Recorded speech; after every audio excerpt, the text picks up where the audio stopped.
The only familiarity I've ever had with 303 was during the late 2000s when their song Don't Trust Me was all over the radio. I enjoyed that song, but I never found it in me to ever seek out more of their stuff because it just felt very novel. I actually didn't even know they were still making music. They actually had an album come out 5 years ago that I just didn't even know about.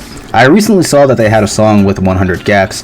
I didn't listen to it, but I was interested to see how they sounded when they released their full-length album. So I waited, I listened to it, and it still sounds like they're stuck in the 2010s. They've always been unapologetically brash and juvenile, which most of the time has been quite detrimental to their production chops, which I actually think are impressive. The opener, Last Breath, for example, has these crushing glitched out drum hits with a grand fanfare thrown behind everything. And it sounds great, but the vocals try way too hard to be hyphy with obnoxious flows and grating vocal layering. Like, this is LMFAO levels of annoying. This is reciprocated throughout most of the album, where the writing is failing to convey anything of substance, and the musical direction they decide to take a lot of it in is so antiquated. These sound like bland 2010s pop radio hit knockoffs, which just don't translate well to today. Mikasa is an extremely generic non-EDM EDM track where everything here is so predictable it hurts. Pound Town tries to be this anthemic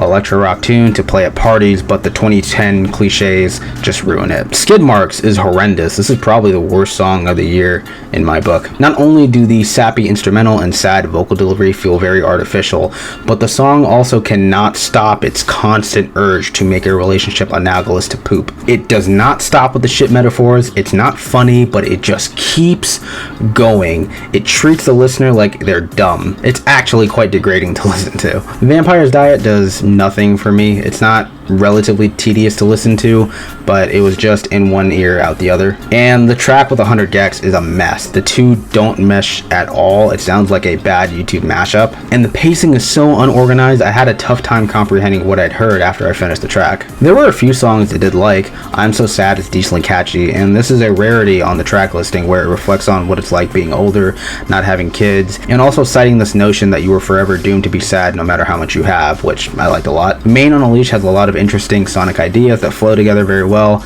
and the vocals and lyrics are quite fitting for the track. They don't get in the way of anything, thankfully. ABCs has a cool and quirky electro piano slash bass groove that I really like, and once again the vocals don't go out of their way to try and be noticed. And Taco Tuesday is a compelling synth pop track where the rooted sincerity of being lonely hits hard. This one was definitely a surprise. Overall, I didn't like this. I have never really been in their musical demographic, so even if I went back and listened to their old catalog, I probably wouldn't be fond of those either. In my opinion, I think the duo has the capacity to make some great material. They show some small glimpses here and there, but they just refuse to grow out of this mind state they had when they were at their peak way back when. And considering how long they've kept this up, it gives me no reason to really look forward to what they do next. Those are my thoughts. What are yours? Let me know down below, and I will see you in the next video. I'd give it a